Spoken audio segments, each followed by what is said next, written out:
Welcome to Sam institute. APDSC school assistant పాలిటీకి సంబంధించినటువంటి అంశం గురించి సిలబస్ అనాలిసిస్ గురించి తెలుసుకుంటాం sir. How to prepare DSC SA polity, DSC SA పౌరశాస్త్రం ప్రిపేర్ అవ్వటం ఎలా ప్రిపేర్ అవ్వాలి అనేటువంటి అంశం గురించి తెలుసుకుంటాం సార్. పౌరశాస్త్రం అందరికీ ఇష్టమైనటువంటి సబ్జెక్టు, ఈజీగా సులభంగా మార్కులు తెచ్చేటువంటి సబ్జెక్టు ఏదైనా ఉన్నదా అంటే అది పాలిటీ ఒకటే సార్. మరి ఇటువంటి పాలిటీ అనేటువంటి అంశాన్ని స్కూల్ అసిస్టెంట్కు సంబంధించినటువంటి యాప్ను హిస్టరీ అయితేనేమి, పాలిటీ అయితేనేమి, ఎకానమీ అయితేనేమి, జియోగ్రఫీ అయితేనేమి, మెథడాలజీ అయితేనేమి గత డిఎస్సిలలో ఉద్దండ పండితులుగా గాంచినటువంటి లెజెండరీ ఫ్యాకల్టీలు మన శామ్ ఇన్స్టిట్యూట్ స్కూల్ అసిస్టెంట్ దాంట్లో పనిచేస్తున్నారు సార్. దానికి మనం గర్వంగా చెప్పుకోవాలి సార్. మన స్కూల్ అసిస్టెంట్కు సంబంధించినటువంటి అంశంలలో ఈ పౌరశాస్త్రం గురించి ఎలా ప్రిపేర్ కావాలి, ఎటువంటి క్వశ్చన్లు అడగబోతున్నాడు, గతంలో ఇచ్చినటువంటి ప్రశ్నల సరళి ఏ విధంగా ఉంది, ప్రస్తుతం ఇస్తున్నటువంటి ప్రశ్నల సరళి ఏ విధంగా ఉంది అనేటువంటి అంశం గురించి తెలుసుకుంటాం సార్. మరి మనకు స్కూల్ అసిస్టెంట్ అంటేనే అందరూ ఏమనుకుంటారు సార్ అంటే 6వ తరగతి నుంచి ఇంటర్మీడియట్ సిలబస్ చదివితే సరిపోతుంది అనుకుంటుంటారు సార్. అంతేకాదు సార్, మనకి ఈ స్కూల్ అసిస్టెంట్లో 3వ తరగతి నుంచి ఇంటర్మీడియట్ వరకు పూర్తి స్థాయిలో సిలబస్ చదవడమే కాకుండా దాని అనాలిసిస్, బిట్టు ఏ ప్లేస్లో పడుతుంది, ఎటువంటి బిట్టు పడబోతున్నది అనేటువంటి అంశాన్ని కూడా మనకు టెక్స్ట్ బుక్ వెనకల భాగంలో అభ్యాసాలు అనేటువంటి అభ్యాసం అనేటువంటి అంశాన్ని కూడా ఇచ్చినాడు సార్. దాన్ని కూడా కూలంకుషంగా తెలుసుకుంటాం. మరి మనకిచ్చినటువంటి పాలిటీ సిలబస్లో 6వ తరగతిలో ప్రభుత్వము, స్థానిక స్వపరిపాలన, సమానత్వం వైపు అనేటువంటి పాఠ్యాంశాలు ఇచ్చినాడు సార్. మరి ఎలా చదవాలి సార్? 3వ తరగతి నుంచి ఇంటర్మీడియట్ వరకు ఉన్నటువంటి పాఠ్యాంశాలను ఎలా చదవాలి సార్ అనేటువంటి అంశాన్ని గుర్తించినట్లయితే మీకు ప్రభుత్వం అనేటువంటి పాఠ్యాంశాన్ని 6వ తరగతి టెక్స్ట్ పుస్తకంలో ఇచ్చినాడు. ఈ 6వ తరగతి టెక్స్ట్ పుస్తకంలో ఇచ్చినటువంటి పాఠ్యాంశము 7వ తరగతిలో మనకు ప్రభుత్వం అనేటువంటి అంశాన్ని ఇచ్చినాడు సార్. తర్వాత 8వ తరగతి టెక్స్ట్ పుస్తకంలో ప్రభుత్వం అనేటువంటి అంశం గురించి కొద్ది మొత్తంలో ఇచ్చినాడు సార్. తర్వాత ఇంటర్మీడియట్ ఫస్ట్ ఇయర్ లో ప్రభుత్వం అనేటువంటి పాఠ్యాంశం ఇచ్చినాడు సార్. ఇంటర్మీడియట్ సెకండ్ ఇయర్ లో కూడా ప్రభుత్వం అనేటువంటి పాఠ్యాంశం గురించి పొందుపరిచినాడు. మరి ఎలా చదవాలి సార్? ఎట్లా చదవాలి సార్? ఎలా నేర్చుకోవాలి సార్ ఈ సబ్జెక్ట్ను? ఎలా నేర్చుకుంటే ఈజీగా మనము ఈజీ మెథడ్లో ఆన్సర్ను ఎలా చేయగలం సార్ అనేటువంటి గుర్తిస్తే ప్రభుత్వము. అసలు ప్రభుత్వం అంటే ఏమిటి సార్ అంటే ప్రజల యొక్క సమూహాన్ని ప్రభుత్వం అంటారు. ఇటువంటి ప్రభుత్వాన్ని 3 రకాలుగా వర్గీకరించవచ్చు. ఒకటి శాసన నిర్మాణ శాఖ అని, 2 కార్యనిర్వాహక శాఖ అని, 3 న్యాయ శాఖ అని 3 రకాలుగా వర్గీకరించవచ్చు ఈ ప్రభుత్వాన్ని. మరి ఇటువంటి ఈ శాసన నిర్మాణ శాఖ చట్టాలను తయారు చేస్తే, కార్యనిర్వాహక శాఖ చట్టాలను అమలు చేస్తే, న్యాయశాఖ చట్టాలను వ్యాఖ్యానిస్తుంది. మరి ఇక్కడ ఈ ప్రభుత్వాన్ని శాసన నిర్మాణ శాఖ అని, కార్యనిర్వాహక శాఖ అని, న్యాయశాఖ అని 3 రకాలుగా వర్గీకరించుకుంటున్నామంటున్నాం. మరి సెకండ్ ఇయర్ టెక్స్ట్ పుస్తకంలో మనకు రాష్ట్ర శాసన నిర్మాణ శాఖ గురించి ఇచ్చినాడు సార్.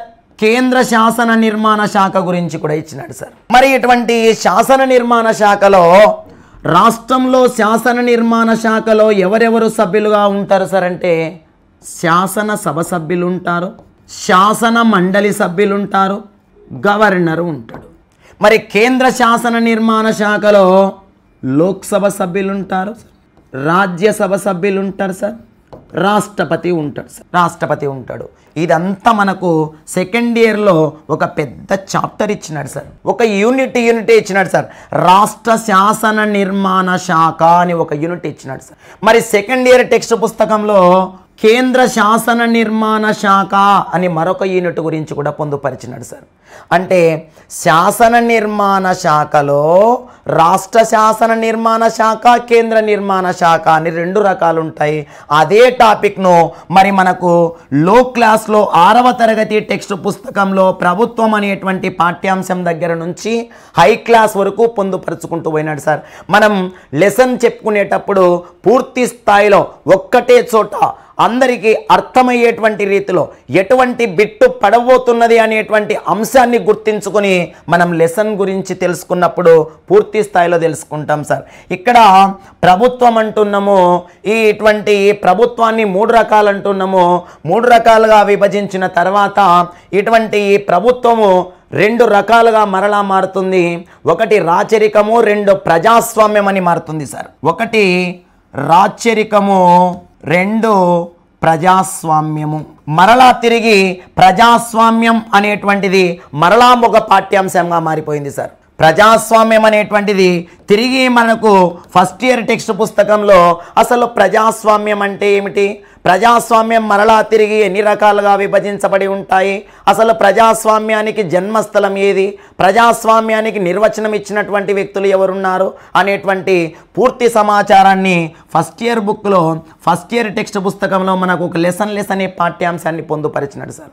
చదివేటప్పుడు విడివిడి భాగాలుగా చదవకుండా మొత్తం ఒక అంశాన్ని పరిగణలోనికి తీసుకొని ఒక అంశం ఎక్కడ ఉన్నది, లో క్లాస్లో ఎక్కడ ఉన్నది, దాని పై స్థాయిలో ఎక్కడ లింక్ ఇచ్చినాడో అనేటువంటి అంశాన్ని గుర్తించుకొని చదివితే ఈజీగా అనాలిసిస్ చేయగలుగుతాం సార్. ఈజీగా తొందరగా ఉన్నటువంటి సమయాన్ని సద్వినియోగం చేసుకుంటాం సార్.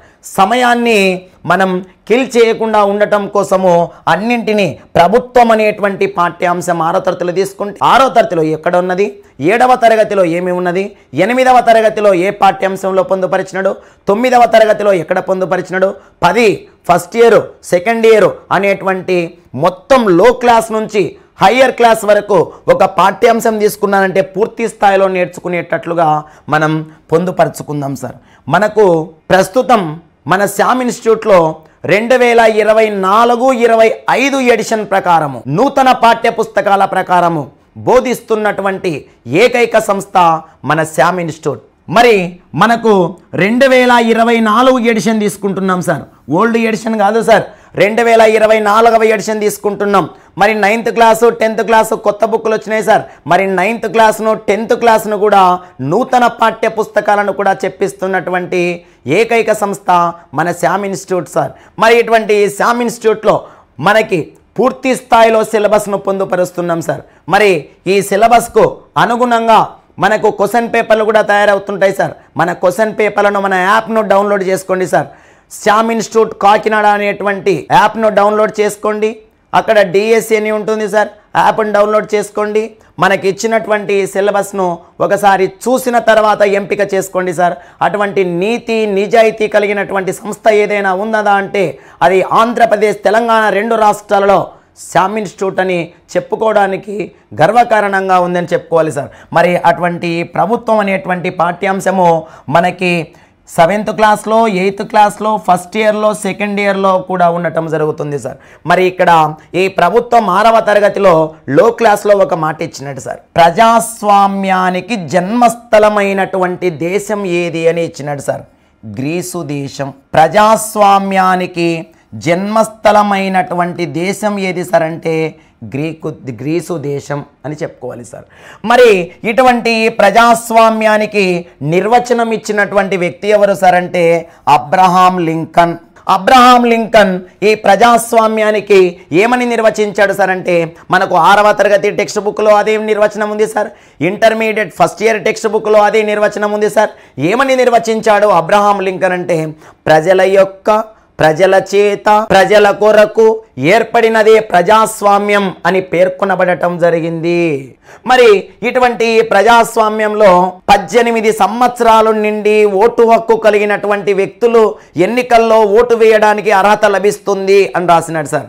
ఇదే మాటను ఇక్కడ సార్వజనీన వయోజన ఓటు హక్కును సూచించేటువంటి ఆర్టికల్ ఏది అని ఇచ్చినాడు సార్. 326వ ఆర్టికల్ సార్వజనీన వయోజన ఓటు హక్కు గురించి చెబుతుంది. ఆర్టికల్ 326. ఈ 326 ఆర్టికల్ గురించి మనకు 6వ తరగతిలో పొందుపరిచినాడు సార్. తర్వాత 8th క్లాస్ బుక్లో రాసినాడు సార్. 9th క్లాస్ బుక్లో సంస్థలో పనితీరు అనేటువంటి చాప్టర్ దగ్గర రాసినాడు సార్. ఎన్నికలు రాజకీయాలు అనేటువంటి 9th క్లాస్ బుక్లో కూడా ఆ మాట రాసినాడు సార్. దీన్ని ఇంటర్మీడియట్ ఫస్ట్ ఇయర్ సెకండ్ ఇయర్లో రాసినాడు సార్. మంచి కీలకమైనటువంటి బిట్టు. సార్వజనీన వయోజన ఓటు హక్కును సూచించేటువంటి ఆర్టికల్ ఏది అని అడుగుతాడు సార్. 326 అని టిక్ చేయండి సార్. తర్వాత ఇదే 6వ తరగతి టెక్స్ట్ పుస్తకంలో స్థానిక స్వపరిపాలన అనేటువంటి చాప్టర్ ఇచ్చినాడు సార్. లోకల్ సెల్ఫ్ గవర్నమెంట్, స్థానిక స్వపరిపాలన. ఈ స్వపరిపాలన అనేటువంటి చాప్టర్ను 6వ తరగతిలో ఇచ్చినాడు. తర్వాత సార్ 10th క్లాస్లో రాజకీయ ధోరణిలో ఆవిర్భావం అనేటువంటి చాప్టర్ 1977 నుంచి 2000 సంవత్సరం వరకు అని మనకు 10th క్లాస్లో రాజకీయ ధోరణిలో ఆవిర్భావం అనేటువంటి చాప్టర్ను మనం గమనించినట్లయితే 1977 నుంచి 2000 సంవత్సరం వరకు భారతదేశంలో జరిగినటువంటి పరిణామ క్రమం ఏ విధంగా ఉంది అనేటువంటి చాప్టర్ను మనకు 10th క్లాస్లో ఇచ్చినాడు సార్.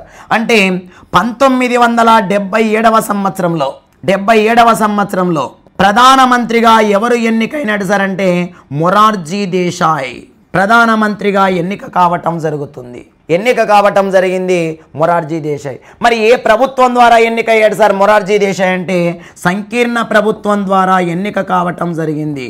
మరి సంకీర్ణ ప్రభుత్వం అంటే ఏమిటి సార్?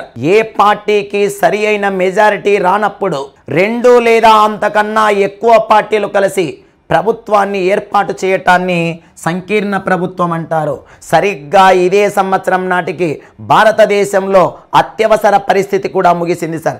ఈ మాట ఎక్కడ రాసినాడు సార్ అంటే స్వతంత్ర భారతదేశం మొదటి 30 సంవత్సరాలు 1947 నుంచి 77 వరకు భారతదేశంలో జరిగినటువంటి పరిణామ క్రమాల దగ్గర రాసినాడు సార్. అక్కడ 1975వ సంవత్సరంలో అత్యవసర పరిస్థితి భారతదేశంలో. మరి ఇటువంటి అత్యవసర పరిస్థితి ఎంత కాలం వరకు కొనసాగింది సార్ అంటే 1977వ సంవత్సరం వరకు భారతదేశంలో అత్యవసర పరిస్థితి కొనసాగటం జరిగింది. ఇదే 1977కు ఉండేటువంటి ప్రాధాన్యత మనకు 9th క్లాస్ టెక్స్ట్ పుస్తకంలో ఎన్నికలు రాజకీయాలు అనేటువంటి పాఠ్యాంశం దగ్గర నినాదాలు అనేటువంటి ఒక బాక్స్ ఐటమ్ ఇచ్చినాడు సార్ మనకు. 9వ తరగతి టెక్స్ట్ పుస్తకాన్ని మీరు గమనించినట్లయితే ఇక్కడ ఎన్నికల్లో పాల్గొనబోయేటువంటి అభ్యర్థులు ఎన్నికల సమయంలో వారు ఎన్నికల ప్రచారంలో భాగంగా కొన్ని నినాదాలు ఇచ్చినాడు సార్. చాలా కీవర్డ్ సార్, చాలా ముఖ్యమైనటువంటి బిట్టు సార్. 1971వ సంవత్సరంలో ఇందిరాగాంధీ గరీబీ హటావో అనే నినాదాన్ని ఇచ్చింది సార్. అంటే పేదరికాన్ని నిర్మూలిద్దాం అనేటువంటి భావనతో 1971వ సంవత్సరంలో ఇందిరాగాంధీ గరీబీ హటావో అనేటువంటి నినాదాన్ని ఇచ్చింది సార్. తర్వాత 1977వ సంవత్సరంలో జయప్రకాష్ నారాయణ ప్రజాస్వామ్యాన్ని కాపాడండి అనేటువంటి నినాదం ఇచ్చినాడు సార్. కాపాడండి అనేటువంటి నినాదాన్ని ఎప్పుడు ఇచ్చినాడు సార్ అంటే 1977వ సంవత్సరంలో ఇచ్చినాడు సార్. మరి ఇటువంటి ప్రజాస్వామ్యాన్ని కాపాడండి అనేటువంటి నినాదంలో భాగంగా అక్కడ మనం అధికారంలోకి వచ్చిన వెంటనే అత్యవసర పరిస్థితిని రద్దు చేసేస్తాం. భారతదేశంలో స్వేచ్ఛా సమానత్వం కరువైపోయింది, అటువంటి స్వేచ్ఛా సమానత్వాన్ని తీసుకువస్తాం అనేటువంటి భావనతో 1977వ సంవత్సరంలో జనతా ప్రభుత్వం నుంచి జయప్రకాష్ నారాయణ ప్రజాస్వామ్యాన్ని కాపాడండి అనేటువంటి నినాదాన్ని కూడా ఇవ్వటం జరిగింది సార్. మరి అటువంటి రాజకీయ ధోరణిలో ఆవిర్భావంలో 1977వ సంవత్సరంలో మొరార్జీ దేశాయ్ ప్రభుత్వం ఎన్నిక కావటం జరిగింది. సరిగ్గా 1977 నుంచి 79 వరకు మొరార్జీ దేశాయ్ ప్రధానమంత్రిగా కొనసాగటం జరిగింది. మరి 79 తర్వాత 1980వ సంవత్సరంలో తిరిగి మరలా ఇందిరాగాంధీ ప్రధానమంత్రి కావటం జరిగింది. ఇందిరాగాంధీ 1980వ సంవత్సరంలో తిరిగి ప్రధానమంత్రి కావటం జరిగింది. తర్వాత 1982వ సంవత్సరంలో తన 60వ పుట్టినరోజు సందర్భంగా ఎన్టీ రామారావు గారు టీడీపీ అనేటువంటి పార్టీని ప్రారంభించటం జరిగింది. ఎందుకు ప్రారంభించాడు సార్ అంటే తెలుగువాడి ఆత్మగౌరవం దెబ్బతింటుంది అనేటువంటి ముఖ్యమైన భావనతో 2 రూపాయలకే కిలో బియ్యాన్ని ఇవ్వాలి అనే సంక్షేమ పథకాన్ని తీసుకురావాలనేటువంటి ఉద్దేశంతో ఆయన 1982వ సంవత్సరంలో తన 60వ పుట్టినరోజు సందర్భంగా ఎన్టీ రామారావు గారు తెలుగుదేశం పార్టీ అనేటువంటి దాన్ని ప్రారంభించటం జరిగింది. అటువంటి ఈ రాజకీయ ధోరణిలో మనకు స్థానిక స్వపరిపాలన అంటే 73, 74 రాజ్యాంగ సవరణల గురించి ఇచ్చినాడు సార్.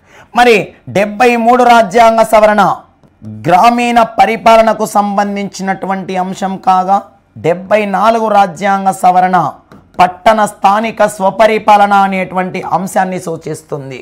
మరి 73వ రాజ్యాంగ సవరణ 9వ భాగంలో ఏర్పాటు చేయగా 74 రాజ్యాంగ సవరణను 9A అనేటువంటి భాగంలో చేర్చారు. మరి 73 రాజ్యాంగ సవరణను 11వ షెడ్యూల్లో పొందుపరచగా 74 రాజ్యాంగ సవరణ చట్టాన్ని 12వ షెడ్యూల్లో పొందుపరచబడటం జరిగింది.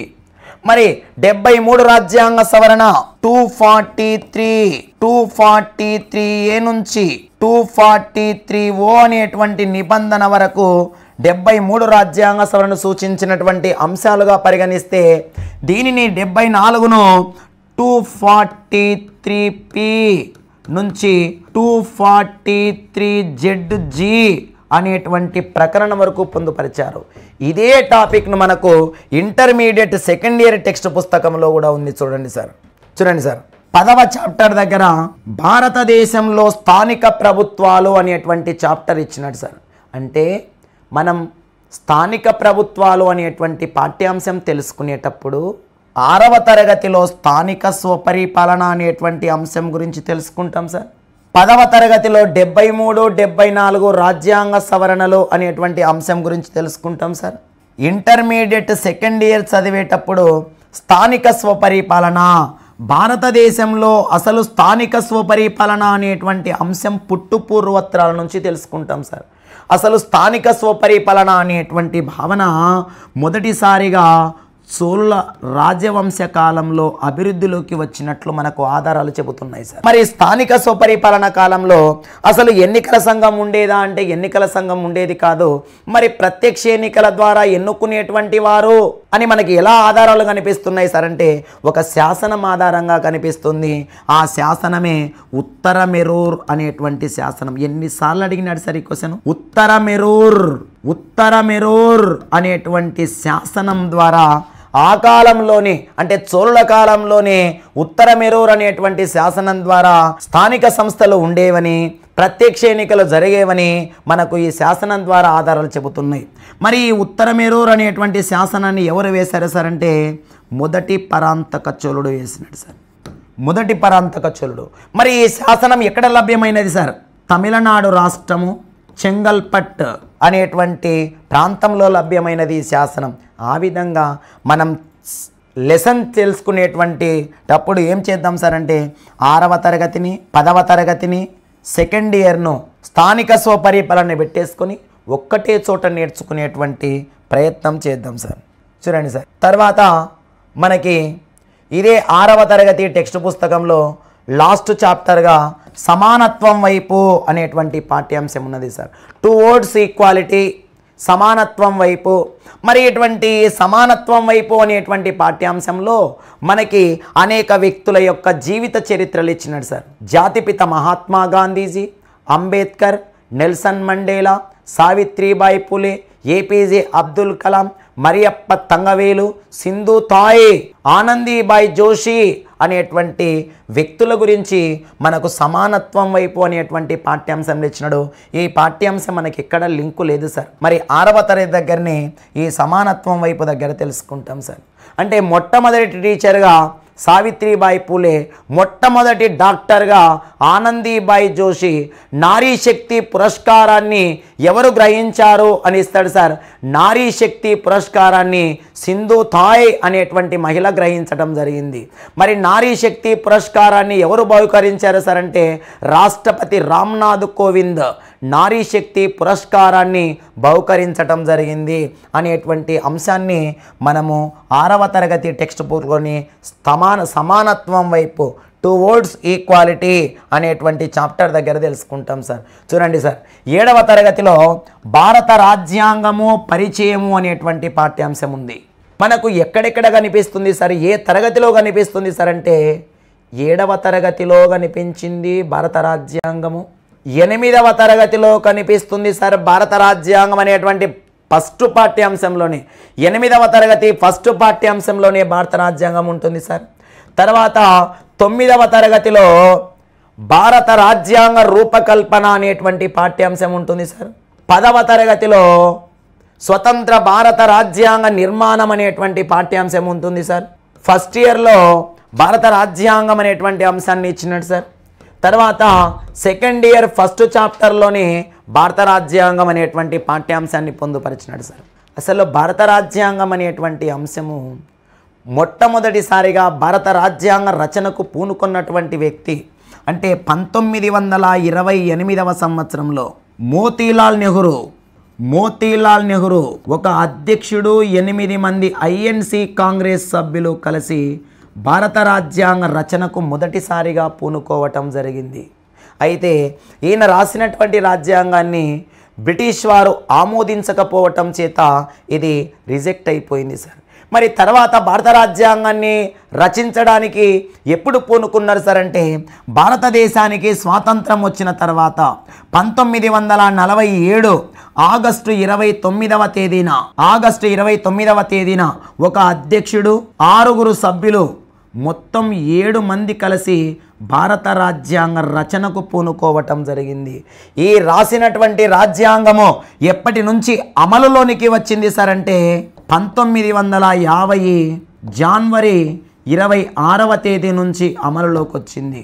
అలాగా అమలులోనికి వచ్చేంత వరకు భారత రాజ్యాంగాన్ని ఎవరు రాశారు, ఎంతమంది కలిసి రాశారు, ఎంత కాలం పట్టింది అనేటువంటి అంశాన్ని మనము 7, 8, 9, 10 ఫస్ట్ ఇయర్ సెకండ్ ఇయర్ దగ్గర కూలంకుషంగా తెలుసుకుంటాం సార్.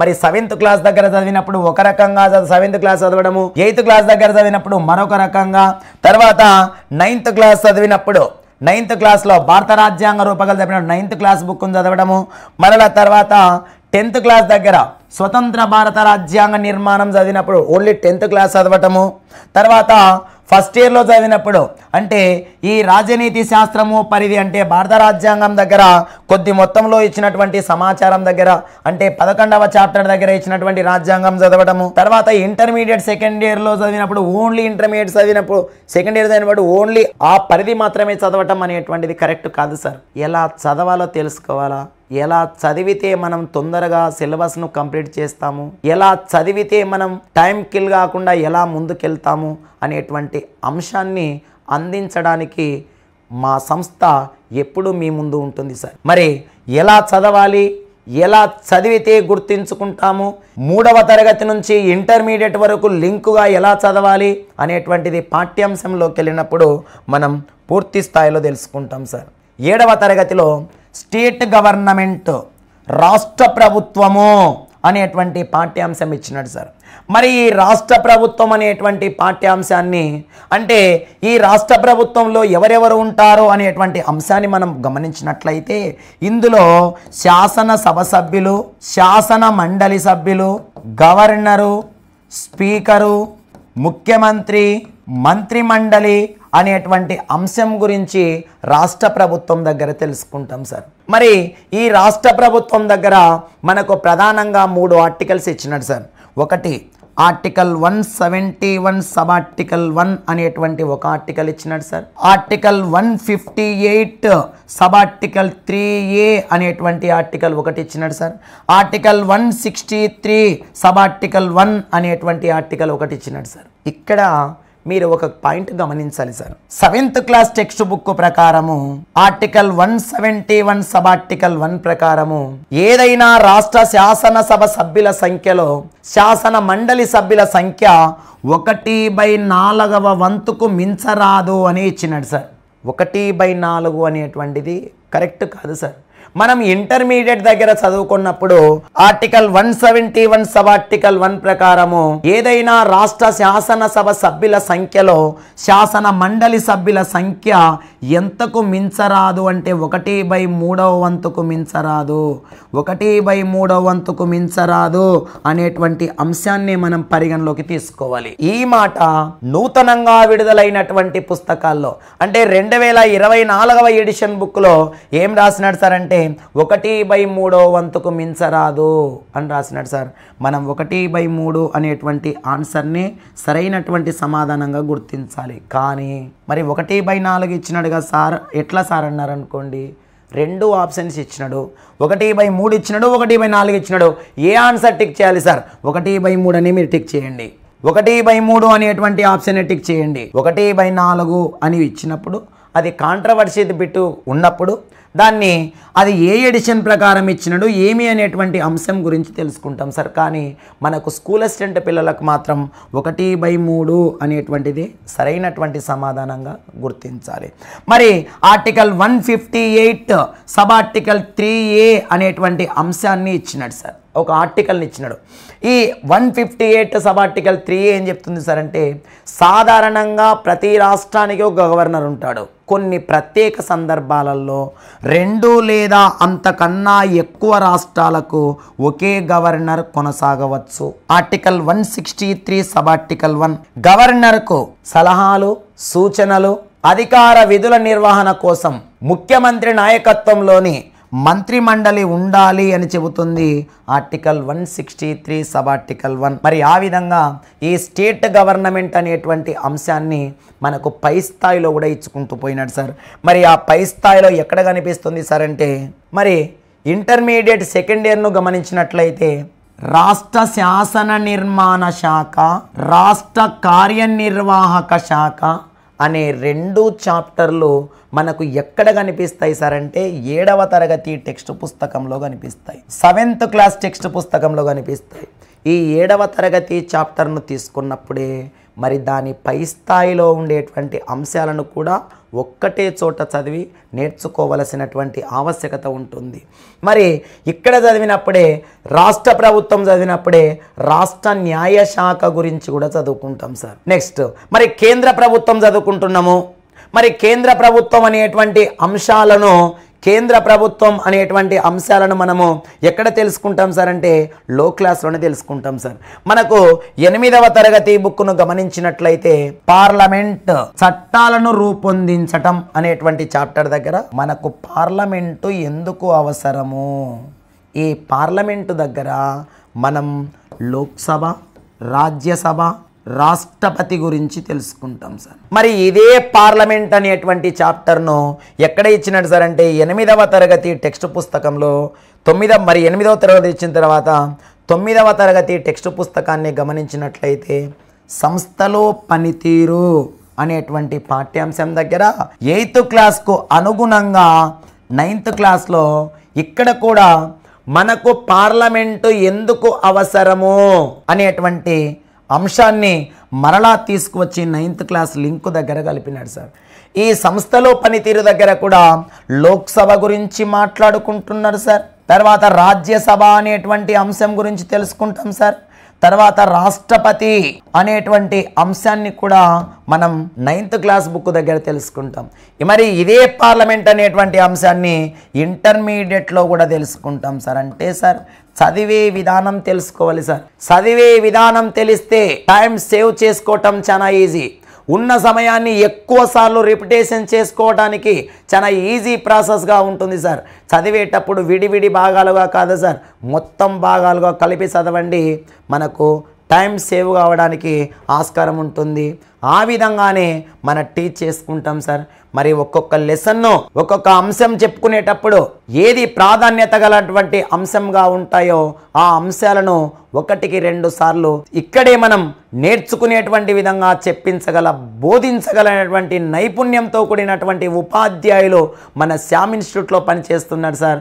మరి ఇటువంటి ఈ చాప్టర్ దగ్గర మనం మరి ఒకసారి గమనించినట్లయితే ఈ 8వ తరగతి టెక్స్ట్ పుస్తకంలో భారత రాజ్యాంగం అనేటువంటి అంశం తెలుసుకున్న తర్వాత లౌకికత్వం అవగాహన అనేటువంటి పాఠ్యాంశం తెలుసుకుంటాం సార్.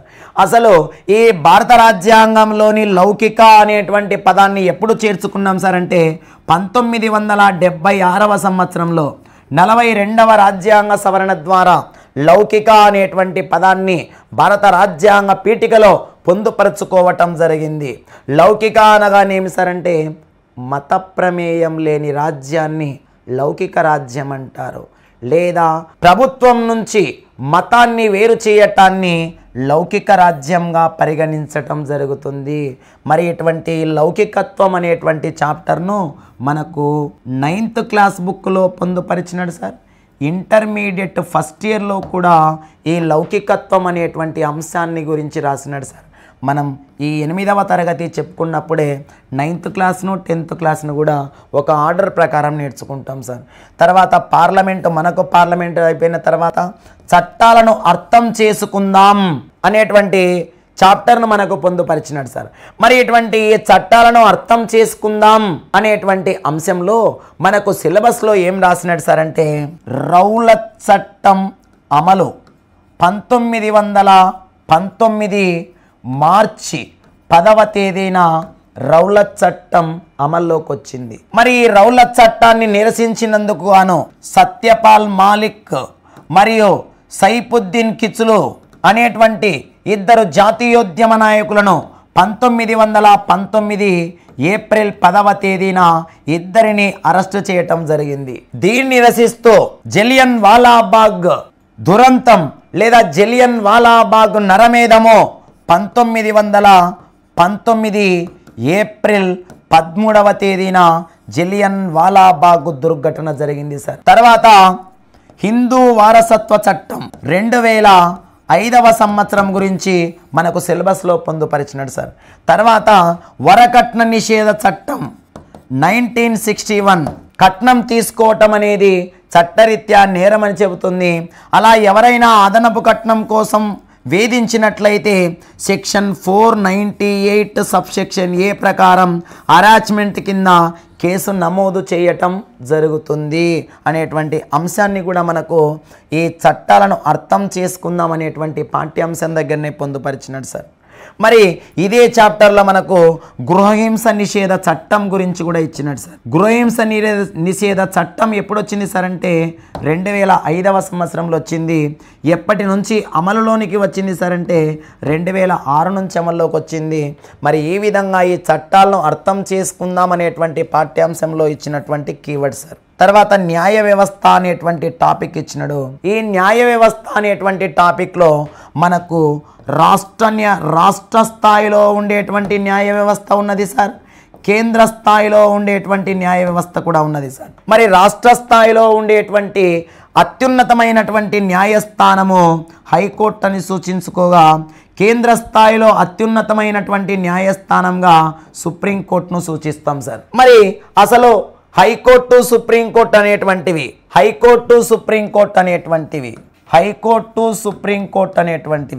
ఇదేమో హైకోర్టు అనేటువంటిది రాష్ట్రంలో అత్యున్నతమైనటువంటి న్యాయస్థానంగా పరిగణించబడగా సుప్రీంకోర్టును దేశంలో అత్యున్నతమైనటువంటి కోర్టుగా పరిగణిస్తారు. హైకోర్టును 1861 భారత కౌన్సిల్ చట్టం ప్రకారం ఏర్పాటు చేయగా సుప్రీంకోర్టును 1773 రెగ్యులేటింగ్ చట్టం ప్రకారం ఏర్పాటు చేశారు.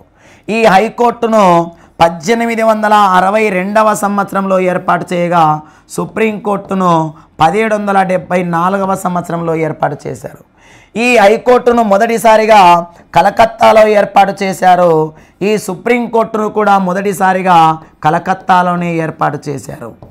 ఆ విధంగా మనం ఈ హైకోర్టు గురించి సుప్రీంకోర్టు గురించి సంబంధించినటువంటి సమాచారాన్ని మనకు ఇంటర్మీడియట్ సెకండ్ ఇయర్లో పొందుపరిచినాడు సార్. 8th క్లాస్ టెక్స్ట్ పుస్తకంలో కూడా పొందుపరిచినాడు సార్. మరి 1862వ సంవత్సరంలోని కలకత్తాలోనే కాదు సార్, ఒక్కటేసారి 3 హైకోర్టులను ఏర్పాటు చేశారు. 1 కలకత్తా, 2 బొంబాయి, 3 మద్రాస్ అనేటువంటి 3 హైకోర్టులను 1862వ సంవత్సరంలో ఏర్పాటు చేశారు. అటువంటి 3 హైకోర్టులను ఏర్పాటు చేసినటువంటి మరి ఒక సంవత్సరంలో కూడా ఒకసారి 3 హైకోర్టులను, ఇంకొకసారి 2000 సంవత్సరంలో 3 హైకోర్టులను, 2013వ సంవత్సరంలో 3 హైకోర్టులను ఎట్లా ఏర్పాటు చేశారు, ఏ విధంగా ఏర్పాటు చేశారు, ఏర్పాటు చేయడానికి గల కారణాలు ఏమున్నాయి అనేటువంటి అంశాన్ని మనం లెసన్ తెలుసుకునేటప్పుడు దాని పూర్తి స్థాయి గురించి సమాచారం గురించి తెలుసుకుంటాం సార్. తర్వాత మన నేర వ్యవస్థను అర్థం చేసుకుందాం అనేటువంటి టాపిక్లో మనకు ప్రధానంగా 2 బిట్లు ఇచ్చినాడు సార్. ఒకటి ఆర్టికల్ 22, తర్వాత డీకే బస్సు అనేటువంటి 2 టాపిక్లు సైడ్ టాపిక్లు ఇచ్చినాడు సార్. మంచి కీవర్డ్ సార్, బిట్టు పడటానికి ఆస్కారం ఉండేటువంటి కీవర్డ్ సార్. తర్వాత 3వ బిట్టుగా ఆర్టికల్ 39 సబ్ ఆర్టికల్ ఏ అనేటువంటి అంశాన్ని పొందుపరిచినాడు సార్. ఇక్కడ ఆర్టికల్ 22లో భాగంగా అరెస్టు చేసినటువంటి వ్యక్తిని 24 గంటల్లోపు కోర్టు ముందు సజీవంగా హాజరుపరచాలి అని తెలుసుకున్నాం సార్. అయితే ఎటువంటి బిట్టు ఈసారి డిఎస్సికి ఇవ్వడానికి ఆస్కారం ఉంది సార్ అంటే ఆర్టికల్ 22 ప్రకారం, జాగ్రత్తగా వినండి సార్, ఆర్టికల్ 22 ప్రకారం ఎన్ని సంవత్సరాలలోపు మహిళలని పిల్లలని పోలీస్ స్టేషన్కు పిలిచి విచారించకూడదు అంటే సార్ 15 సంవత్సరాలలోపు పిల్లలని మహిళలని పోలీస్ స్టేషన్కు పిలిచి విచారించకూడదు. తర్వాత డీకే బస్సు అరెస్టు చేసేటప్పుడు లేదా అరెస్టు చేసిన తర్వాత ఎటువంటి విధి విధానాలను అనుసరించాలి అనేటువంటి నియమ నిబంధనలను సుప్రీంకోర్టు రూపొందించింది. వాటిని డీకే బస్సు సిఫారసులు అంటారు. అంటే ఒక వ్యక్తిని జిల్లా వెలుపల అరెస్టు చేసిన తర్వాత ఎన్ని గంటల్లోపు పోలీసులు తమ తల్లిదండ్రులకు, తమ బంధువులకు, తమ స్నేహితులకు, తమ శ్రేయోభిలాసులకు ఎన్ని గంటల్లోపు తెలియచేయాలి అని అడుగుతాడు సార్. 8 నుంచి 12 గంటల్లోపు, 8 నుంచి 12 గంటల్లోపు జిల్లా వెలుపల అరెస్టు చేసినటువంటి వ్యక్తిని ఖచ్చితంగా తన తల్లిదండ్రులకు, శ్రేయోభిలాసులకు, బంధువులకు, బంధుమిత్రులకు ఖచ్చితంగా తెలియచెప్పాలి అంటుంది డీకే బస్సు సిఫారసు. తర్వాత 39 సబ్ ఆర్టికల్ ఏ లోక్ అదాలత్ లేదా ప్రజా న్యాయస్థానం లేదా ఉచిత న్యాయ సహాయం బీద బడుగు బలహీన వర్గాల వారందరికీ ఉచితంగా న్యాయాన్ని అందించేటువంటి న్యాయస్థానం ఏది సార్ అని అడుగుతాడు సార్. క్వశ్చను లోక్ అదాలత్ అని పెట్టండి. ఈ లోక్ అదాలత్ అనేటువంటిది భారత రాజ్యాంగంలోని ఏ ఆర్టికల్ ప్రకారం సూచిస్తుంది అని అడుగుతాడు sir. Question article 39 sub article A అనేటువంటి ఆప్షన్ను సరైనటువంటి సమాధానంగా టిక్ చేయండి సార్. తర్వాత మనం గమనించినట్లయితే సామాజిక న్యాయం వివక్షత. అసలు ఈ సామాజిక న్యాయం వివక్షత అంటే సమాజంలో అన్యాయంగా అసమానంగా చూపించబడుతున్నటువంటి వ్యక్తుల గురించి మనకు సిలబస్లో పొందుపరిచినట్టు సార్. అందులో వివక్షతను అర్థం చేసుకుందాం, వివక్షతను ఎదుర్కొందాం అనేటువంటి 2 టాపిక్స్ ఇచ్చినాడు సార్. ఇక్కడ వివక్షతను అర్థం చేసుకుందాం అనేటువంటి టాపిక్లో భారతదేశంలో ప్రధానంగా వివక్షతను ఎదుర్కొంటున్నటువంటి సామాజిక స్థితిగతుల వారు ఎవరు ఉన్నారు సార్ అంటే 3 రకాలైనటువంటి వ్యక్తులు వివక్షతను ఎదుర్కొంటున్నారు. మరి ఈ 3 రకాలలో ఒకటి ఆదివాసీలు, 2 మైనారిటీలు, 3 ముస్లిమ్స్. వివక్షతను ఎదుర్కొంటున్నటువంటి జాతుల వారు 3 అనుకుంటున్నాము. ఆదివాసీలు, మైనారిటీలు, ముస్లిమ్స్ అని చెప్పుకుంటున్నాం. అసలు ఈ ఆదివాసీలు అంటే ఎవరు? అసలు ఆదివాసీలు భారతదేశంలో ఎంత శాతం జనాభా ఉన్నారు? ఏ శతాబ్దం వరకు అడవులపైన ప్రత్యక్ష సంబంధాన్ని కలిగి ఉన్నారు అనేటువంటి అంశాన్ని, ఆదివాసీలు అంటే మూలవాసులని, ఆదివాసీలు భారతదేశంలో సుమారుగా 8% ఆదివాసీలు నివసిస్తున్నారని, ఆదివాసీలు 19వ శతాబ్దం వరకు అడవులపైన ప్రత్యక్షమైనటువంటి సంబంధాన్ని కలిగి ఉన్నారని, ఇటువంటి ఆదివాసీలే 19వ శతాబ్దంలో తోటలకు వెళ్ళటం మూలంగా సుమారుగా 5 లక్షల మంది ఆదివాసీలు మరణించారని, మరి ఇటువంటి ఆదివాసీలను స్థానభ్రంశం చెందించి అక్కడ ఖనిజ పారిశ్రామిక కేంద్రాలను ఏర్పాటు చేస్తున్నారని మనం ఈ ఆదివాసీ సమాజం దగ్గర తెలుసుకుంటాం సార్. తర్వాత మైనారిటీలు, సంఖ్యకు అతీతమైనటువంటి భావననే మైనారిటీలు.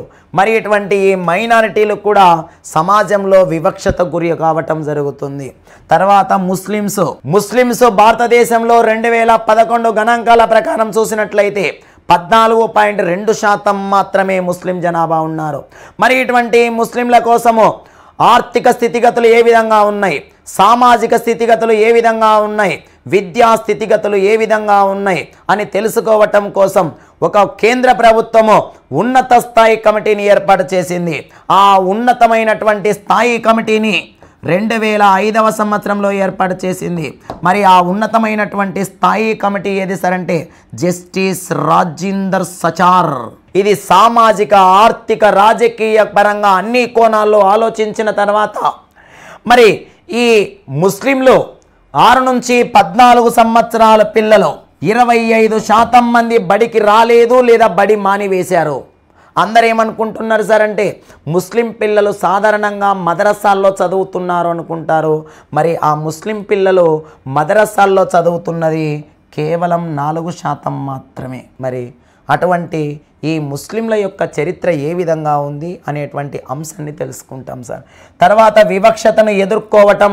ఈ వివక్షతను ఎదుర్కోవటం అనేటువంటి చాప్టర్ దగ్గర మనకు జెక్ ముల్గూర్ అనేటువంటి గ్రామంలో జరిగినటువంటి ఒక జాతర లేదా పండుగ గురించి ఇచ్చినట్టు సార్. ఈ జెక్ ముల్గూర్ అనేటువంటి గ్రామంలో 5 సంవత్సరాలకు ఒకసారి గ్రామదేవత పండుగ జరుగుతుంది. 5 రోజుల కాలం పాటు జరుగుతుంది గ్రామదేవత పండుగ. ఈ గ్రామదేవత పండుగకు చూడటానికి 20 గ్రామాల పూజారులు వస్తారు. వచ్చిన ప్రతి పూజారికి రత్నంకు చెందినటువంటి కుటుంబం కాళ్ళు కడగాలి. కాళ్ళు కడిగిన తర్వాత ఆ నీటితో దళితుడు స్నానం చేయాలి. అప్పుడు ఆ పండుగ ప్రారంభమవుతుంది అని మనకు 8వ తరగతి టెక్స్ట్ పుస్తకంలో వివక్షతను ఎదుర్కొందాం అనేటువంటి చాప్టర్ దగ్గర ఇచ్చినటువంటి ఈ సమావేశాన్ని, ఈ సన్నివేశాన్ని కూడా తెలుసుకుంటాం. అటువంటి రత్నంకు చెందినటువంటి ఇంజనీరింగ్ చదువుతున్నటువంటి కుర్రవాడు ఈ పండుగను చేయటానికంటే దళితుల కాళ్ళు కడగటానికి నిరాకరించాడు. నిరాకరించడంతో అక్కడ గ్రామానికి చెందినటువంటి కొంతమంది అగ్రకులస్తులు అతని ఇంటికి నిప్పంటిస్తారు. అతని ఇంటికి నిప్పంటించిన తర్వాతను సమీపాన ఉండేటువంటి పోలీస్ స్టేషన్కి వెళ్తాడు. సమీపాన ఉండేటువంటి పోలీస్ స్టేషన్కి వెళ్ళి ఎస్సీ ఎస్టీ అట్రాసిటీ చట్టం కింద కేసు నమోదు చేశాడు. ఎస్సీ ఎస్టీ అట్రాసిటీ చట్టం ఎప్పుడు వచ్చింది సార్ అంటే 1989లో వచ్చింది. మరి ఆ విధంగా అసలు ఎస్సీ ఎస్టీ అట్రాసిటీ చట్టం కింద ఎటువంటి విధి విధానాలను అనుసరించాలి, మరి ఏ విధంగా ఎస్సీ ఎస్టీలను వివక్షతకు గురి చేసేటువంటి వారు అనేటువంటి అంశాన్ని మనం తెలుసుకుంటాం సార్. తర్వాత ప్రభుత్వ ఆర్థిక ఉనికి అనేటువంటి చాప్టర్ ఇచ్చినాడు సార్. మరి ఇక్కడ ప్రజా సౌకర్యాలు, చట్టం, సామాజిక న్యాయం అనేటువంటి చాప్టర్ను పొందుపరిచినాడు సార్. ప్రజా సౌకర్యాలు అందించవలసినటువంటి బాధ్యత ఎవరిది సార్ అంటే ప్రభుత్వానిదే. మరి ఇటువంటి ప్రజా సౌకర్యాలలో ప్రధానమైనది నీరు.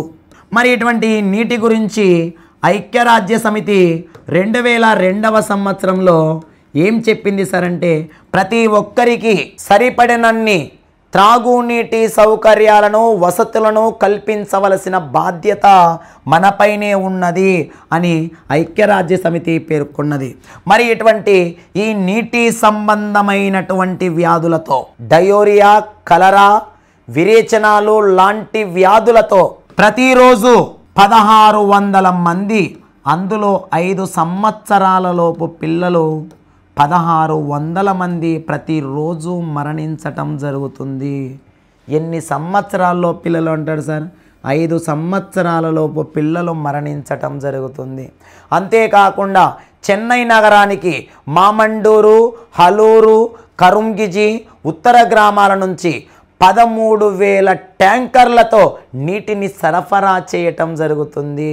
అంటే ఈ చాప్టర్లో అర్బన్ వాటర్ కమిషన్ ప్రకారము ఒక వ్యక్తికి ఒక రోజుకు సుమారుగా 7 బకెట్ల నీరు అవసరం, అంటే 135 లీటర్ల నీరు అవసరమని పేర్కొంది. అంతేకాకుండా మురికివాడలలో నివసించేటువంటి వ్యక్తులు ఒక రోజుకు ఒక వ్యక్తి 1 బకెట్ అంటే 7 లీటర్ల నీటితోనే సరిపెట్టుకుంటున్నారు. అదే విలాసవంతమైనటువంటి హోటళ్లలో ఉండేటువంటి వ్యక్తులు 1600 లీటర్ల నీటిని వృధా చేస్తున్నారు, అంటే 80 బకెట్ల నీటిని వృధా చేయటం జరుగుతుంది. ఆ సమాచారం అంతా ఎక్కడ తెలుసుకుంటాం సార్ అంటే ప్రజా సౌకర్యాలు అనేటువంటి చాప్టర్ దగ్గర తెలుసుకుంటాం. తర్వాత చట్టము సామాజిక న్యాయం అనేటువంటి పాఠ్యాంశం ఇచ్చినాడు. ఈ చట్టము సామాజిక న్యాయం అనేటువంటి పాఠ్యాంశం దగ్గర మనం భోపాల్ గ్యాస్ దుర్ఘటన, భోపాల్ అనేటువంటి ప్రాంతంలో యూసీ అనేటువంటి అమెరికన్ కంపెనీ యూనియన్ కార్బైడ్ అనేటువంటి కంపెనీని స్థాపించింది. ఇక్కడ మిథైల్ ఐసోసైనేట్ అనేటువంటి విషవాయువు ఆ కంపెనీ నుంచి వెలువడటం మూలంగా సుమారుగా 8,000 మంది మరణించటం జరిగింది. మరి ఆ దుర్ఘటన 1984 డిసెంబర్ 2వ తేదీన ఆ దుర్ఘటన సంభవించింది. ఆ సంఘటనను మనం చట్టం న్యాయం దగ్గర తెలుసుకుంటాం. అంతేకాకుండా చైల్డ్ లేబర్ యాక్ట్ గురించి కూడా, చైల్డ్ లేబర్ యాక్ట్ 1986లో వస్తుంది. దాని సవరణను 2016వ సంవత్సరంలో సవరణ చేశారు. ఎవరైనా చైల్డ్ లేబర్ యాక్ట్ను అంటే 14 సంవత్సరాల లోపు పిల్లలను గనులు, ఫ్యాక్టరీలు, తివాచీలు, రంగులు, అద్దకం వంటి ప్రమాదకరమైనటువంటి పనులలో పెట్టుకోవటం నిషేధించింది. ఎవరైనా ఈ చట్టాన్ని అతిక్రమించినట్లయితే 6 నెలల నుంచి 2 సంవత్సరాల కాలం పాటు జైలు శిక్ష విధిస్తారు. అంతేకాకుండా 20,000 రూపాయల నుంచి 50,000 రూపాయల వరకు జరిమానా కూడా విధించటం జరుగుతుంది. మరి ఈ సమాచారాన్ని మనం 8వ తరగతిలో తెలుసుకుంటాం. దీనికోసమే ప్రభుత్వము ఆన్లైన్ పోర్టల్ను ప్రారంభించింది. ఆ ఆన్లైన్ పోర్టల్ను 2017లో ప్రారంభించింది. ఆ పోర్టరే పెన్సిల్ అనేటువంటి పోర్టల్ను ప్రారంభించింది. పిల్లల జాడను కనిపెట్టడం కోసము, పిల్లలను సురక్షితంగా ఉంచటం కోసము పెన్సిల్ అనేటువంటి పోర్టల్ను భారత ప్రభుత్వం ప్రారంభించటం జరిగింది. చూడండి సార్, 9th క్లాస్లో ప్రజాస్వామ్యం అంటే ఏమిటి, ప్రజాస్వామ్యం ఎందుకు అనేటువంటి పాఠ్యాంశం ఇచ్చినాడు. మరి ఈ పాఠ్యాంశం మనకు లింకు ఎక్కడ కనిపిస్తుంది సార్ అంటే 6వ తరగతి దగ్గరే కనిపిస్తుంది, మరియు ఇంటర్మీడియట్ ఫస్ట్ ఇయర్ దగ్గర కనిపిస్తుంది.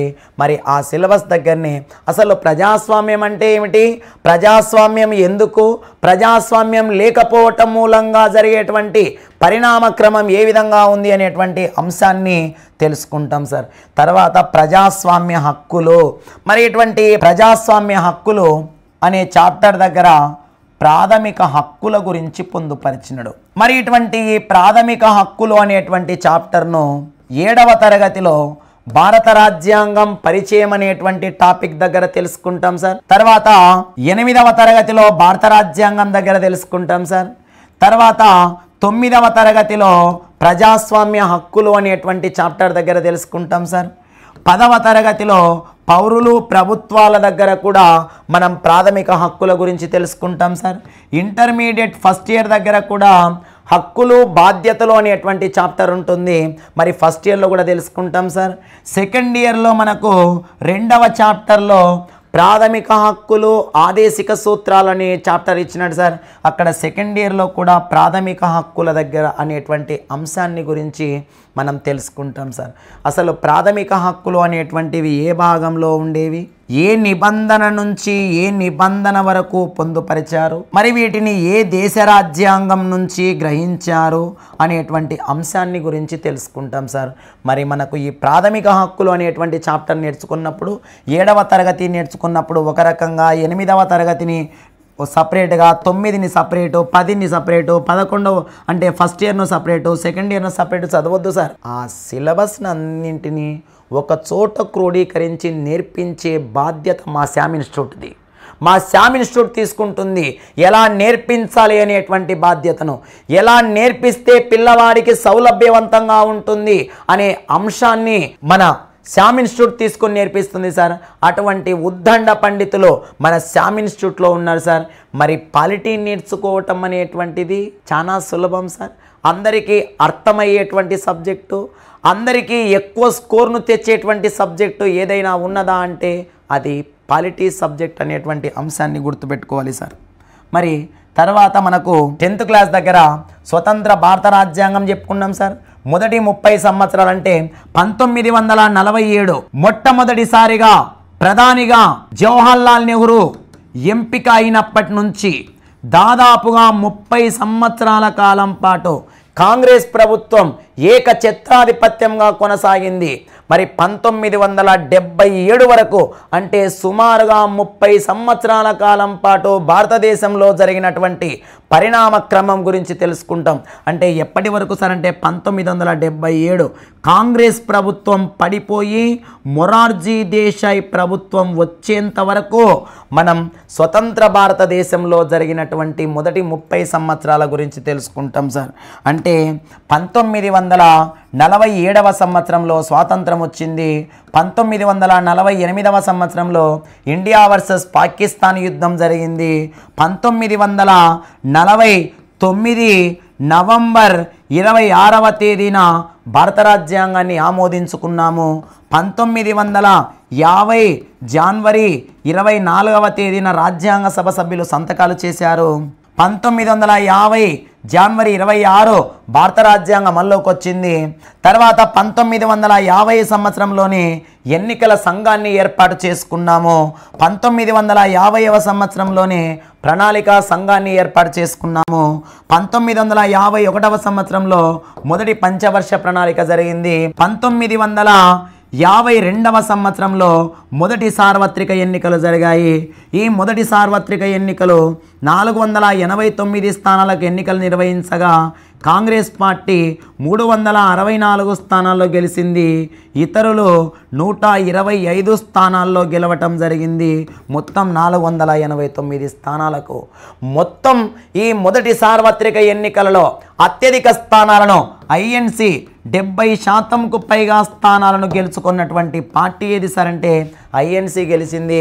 ఆ విధంగా మనం 1947 నుంచి 1977 వరకు భారతదేశంలో జరిగినటువంటి పరిణామ క్రమం గురించి తెలుసుకుంటాం. ఇక్కడ మనకు ఈ చాప్టర్ లింక్గా ఇంటర్మీడియట్లో కూడా పొందుపరిచారు సార్. మనం ఇంటర్మీడియట్ దగ్గర కూడా సమాచారం తెలుసుకుంటాం. మరి ఎటువంటి సమాచారం తెలుసుకుంటాం సార్ అంటే 1962వ సంవత్సరంలో ఇండియా వర్సెస్ చైనా యుద్ధం జరిగింది. ఇండియా వర్సెస్ చైనా యుద్ధం జరిగింది. ఈ ఇండియా వర్సెస్ చైనా యుద్ధం జరిగినప్పుడు భారతదేశంలో జాతీయ అత్యవసర పరిస్థితిని విధించటం జరిగింది. జాతీయ అత్యవసర పరిస్థితిని 1962లో ఇండియా వర్సెస్ చైనా యుద్ధం జరిగినప్పుడు విధించారు. తర్వాత 1965వ సంవత్సరంలో ఇండియా వర్సెస్ పాకిస్తాన్ మధ్య యుద్ధం జరిగింది. ఇండియా వర్సెస్ పాకిస్తాన్ యుద్ధం జరిగింది. అంటే 1965వ సంవత్సరం నాటికి లాల్ బహదూర్ శాస్త్రి ప్రధానమంత్రిగా ఉంటాడు. అప్పుడు యుద్ధం జరిగింది. ఆ యుద్ధం జరిగినప్పుడు కూడా జాతీయ అత్యవసర పరిస్థితిని విధించుకున్నాం. తర్వాత 1971వ సంవత్సరంలో మరలా ఇండియా వర్సెస్ పాకిస్తాన్ యుద్ధం జరిగింది. మరి 1971వ సంవత్సరంలో ఇండియా వర్సెస్ పాకిస్తాన్ యుద్ధము ఎందుకోసం జరిగింది సార్ అంటే బంగ్లాదేశ్ విముక్తి కోసం, విమోచనం కోసం భారతదేశం పాకిస్తాన్తో యుద్ధం చేయవలసినటువంటి ఆవశ్యకత ఏర్పడింది. అప్పుడు కూడా జాతీయ అత్యవసర పరిస్థితిని విధించుకున్నాం. మరి ఈ 3 సమయాలలో కూడా మనం జాతీయ అత్యవసర పరిస్థితిని విధించుకున్నాం. ఈ 3 యుద్ధాలలో జరిగినటువంటి జాతీయ అత్యవసర పరిస్థితిని బాహ్యపరమైనటువంటి అత్యవసర పరిస్థితిగా పరిగణించుకుంటాం. ఈ సిలబస్ మొత్తం మనకు 10th క్లాస్లో రాసినట్టు కానీ సార్ దీని గురించి ఇన్డెప్త్ సమాచారాన్ని ఎక్కడ రాసినారు సార్ అంటే ఇంటర్మీడియట్ సెకండ్ ఇయర్ అనేటువంటి చాప్టర్లో మనకు కేంద్ర న్యాయశాఖ దగ్గర అంటే కేంద్ర ప్రభుత్వం దగ్గర మనకు సిలబస్లో పొందుపరిచినాడు. అత్యవసర పరిస్థితులు ఎన్ని రకాలు, అవి ఏవి, అత్యవసర పరిస్థితులు ఎప్పుడెప్పుడు విధించారు, ఎందుకు విధించారు, ఏ సందర్భంలో విధించారు అనేటువంటి పూర్తి సమాచారాన్ని మనం 10th క్లాస్ దగ్గర తెలుసుకుంటాము, మరియు ఇంటర్మీడియట్ సెకండ్ ఇయర్ దగ్గర కూడా తెలుసుకుంటాం సార్.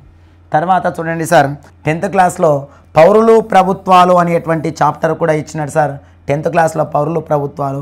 ఈ 10th క్లాస్లో పౌరులు ప్రభుత్వాలు మనకు సమాచార హక్కు చట్టం గురించి మనకు ఈ పౌరులు ప్రభుత్వాల దగ్గర కూడా కొద్ది మొత్తంలో సమాచారాన్ని రాసినాడు సార్. తర్వాత ఫస్ట్ ఇయర్ను గమనించినట్లయితే ఫస్ట్ ఇయర్ను రాజ్యం అంటే ఏమిటి, రాజనీతి శాస్త్రం తర్వాత రాజ్యం అంటే ఏమిటి, అసలు రాజ్యం అనేటువంటి పదానికి 2 ఆర్టికల్లు నిర్వచనం ఇస్తున్నాయి సార్.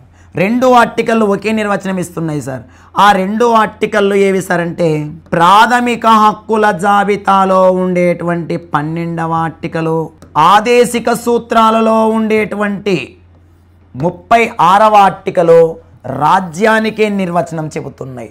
అసలు రాజ్యం అంటే ఏమిటి, మరి రాజ్యంలో ఎటువంటి విధి విధానాలు రాజ్యం అనుసరించాలి, పౌరులకు రాజ్యం ఏ చట్టాలు కల్పిస్తుంది, ఎటువంటి నియమ నిబంధనలు అనుసరిస్తుంది అనే అంశాన్ని తెలుసుకుంటాం. తర్వాత జాతీయవాదం అంటే ఏమిటి, అసలు ఈ జాతీయవాదంలో ఎటువంటి విధి విధానాలు అనుసరించాలి అనేటువంటి అంశాన్ని తెలుసుకుంటాం.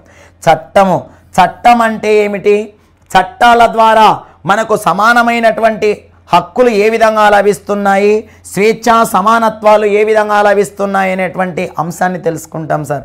మరలా హక్కులు బాధ్యతలు అంటున్నాడు సార్. ఈ హక్కులు బాధ్యతల్లో మనకు ప్రాథమిక హక్కుల సమాచారాన్ని పొందుపరిచినాడు సార్.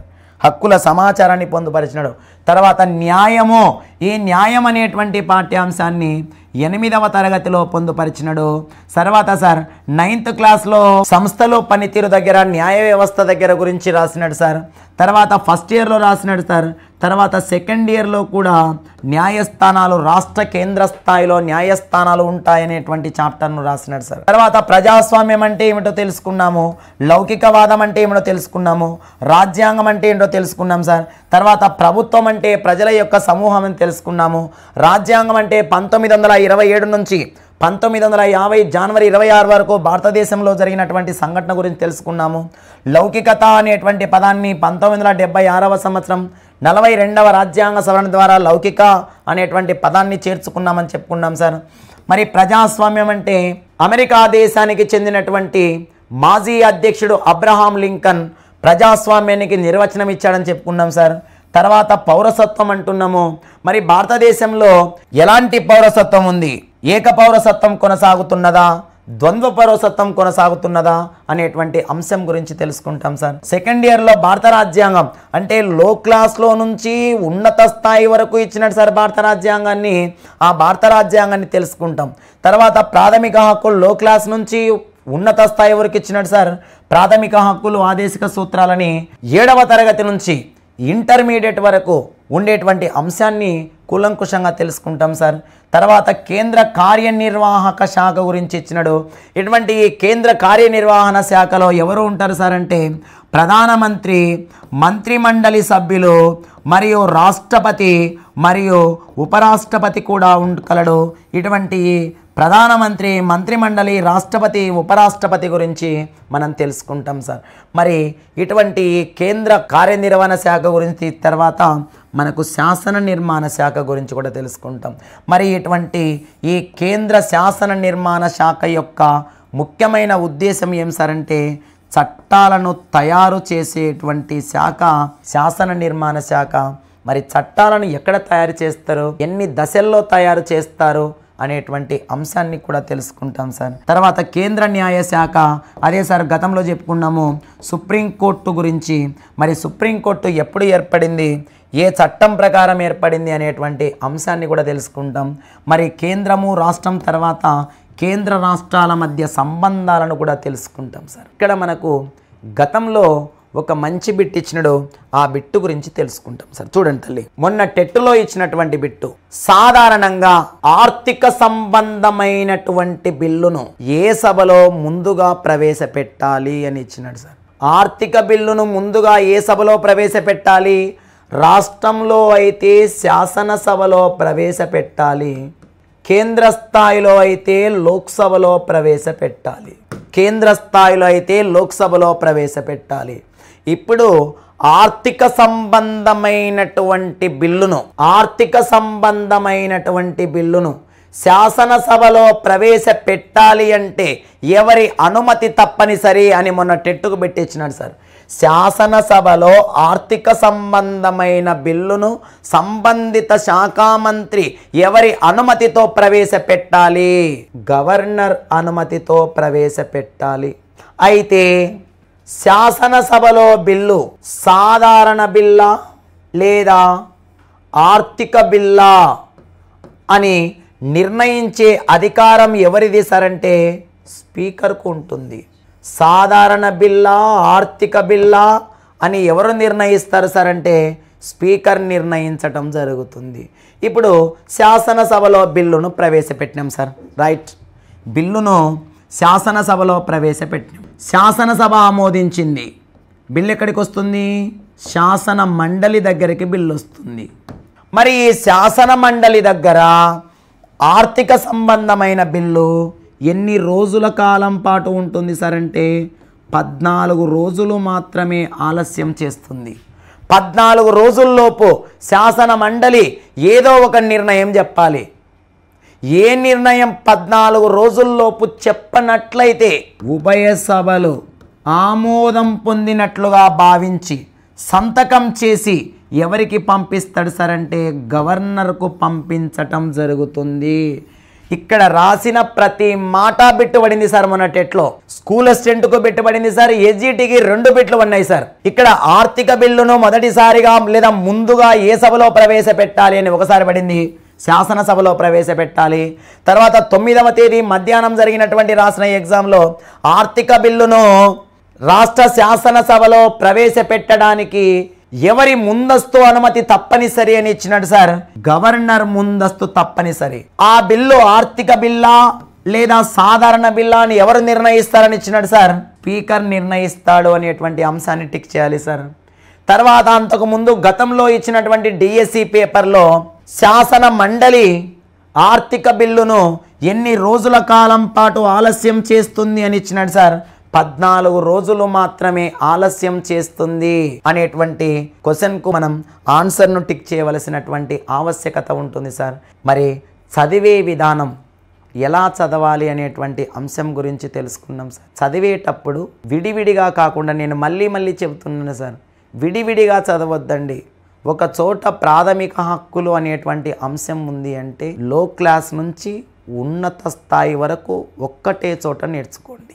న్యాయశాఖ హైకోర్టు ఉంది అనుకోండి, ఫర్ ఎగ్జాంపుల్కు క్రింది స్థాయి నుంచి ఉన్నత స్థాయి వరకు ఒక్కటే చోట హైకోర్టు అనేటువంటి అంశం గురించి తెలుసుకోండి సార్. Right, thank you.